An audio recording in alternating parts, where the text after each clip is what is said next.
عزیز طلبہ و طالبات، آج ہم خطوط غالب کی نثر اور اردو نثر میں اس کی جو روایت پروان چڑھی اس پر گفتگو کریں گے۔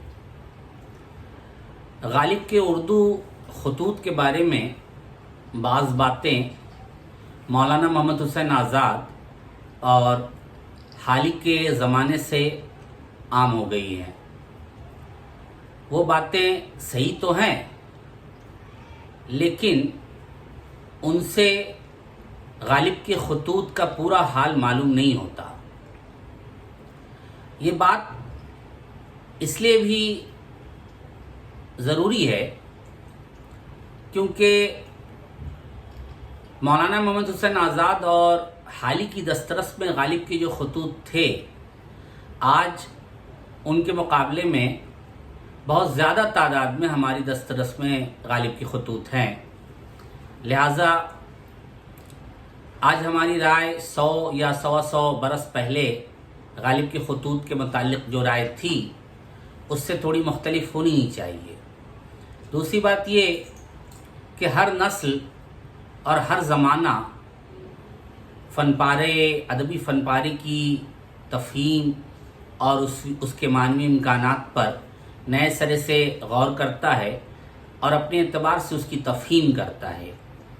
تو آج ہم یہ دیکھیں گے کہ مولانا الطاف حسین حالی اور آزاد کی جو رائے تھی یا اس زمانے میں جو رائے تھی، اس رائے کے قائم ہونے کے بعد ہم نے خطوط غالب کو اور مزید کس طرح سے پڑھا۔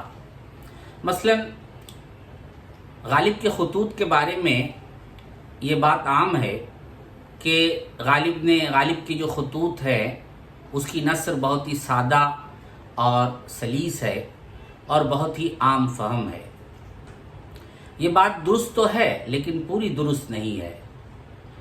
پوری درست اس لیے نہیں ہے کیونکہ سادہ اور عام فہم اور غیر پیچیدہ سے لوگوں نے عام طور پر یہ بھی مطلب لے لیا ہے کہ شاید غالب کے خطوط اس طرح کے ہیں کہ جس کو سمجھنے کے لیے کسی علمی لیاقت کی ضرورت نہیں ہے، یا عام فہم ہونے کا شاید یہ مطلب ہے کہ غالب نے بولی ٹھولی یا عام بول چال کی زبان استعمال کی ہے، جبکہ ایسا بالکل نہیں ہے۔ شمس الرحمن فاروقی نے اپنے ایک مضمون میں جو ان کی کتاب صورت معنی سخن میں وہ موجود ہے، وہ مضمون، اس میں انہوں نے بہت ہی دلچسپ بات کہی تھی غالب کے خطوط کے متعلق۔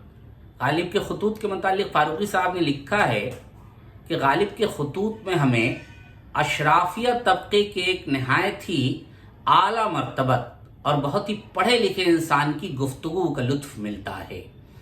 میرا خیال ہے کہ غالب کے خطوط کی جو نثر ہے اس کی روح تک پہنچنے کے لیے یہ نہایت ہی ترقی یافتہ جملہ ہے، اور غالب کے خطوط کے متعلق یہ بالکل درست ہے کہ غالب نے ایسی زبان استعمال کی جو سادہ اور سلیس تو تھی، لیکن اس کے ساتھ ساتھ اشرافیہ کا طبقے کا جو ایک رکھ رکھاؤ ہوتا ہے اور ایک اسٹینڈرڈ ہوتا ہے، اس کو غالب نے ہر جگہ ملحوظ رکھا۔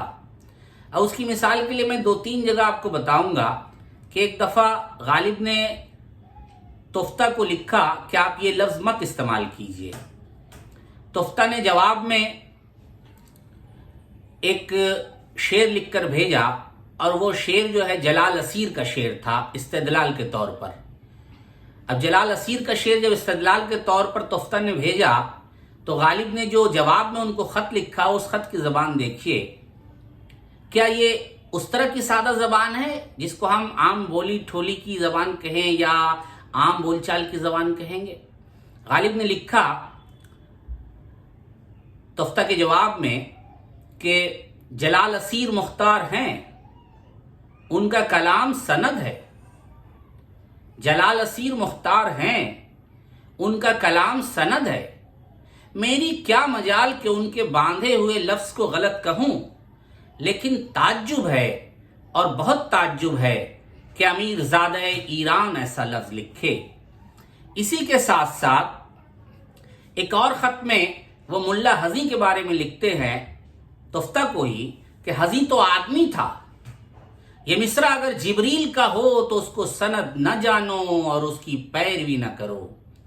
تو آپ نے دیکھا کہ غالب کی جو نثر ہے وہ بہت ہی اعلیٰ قسم کی نثر ہے، گو کہ سادہ اور سلیس ہے، اس میں شگفتگی ہے، اس میں ایک طرح کا بے تکلفانہ اور گھریلو غیر رسمی پن موجود ہے، لیکن اس کے ساتھ ساتھ اس میں ایک طرح کا تنتنا بھی موجود ہے اور ایک طرح کی شور انگیزی بھی موجود ہے، اور اس کا اپنا ایک سٹینڈرڈ ہے جس کو سمجھنے کے لیے آپ کو اردو زبان کی نثر کی روایت جو ہے اس کو سمجھنا ضروری ہے۔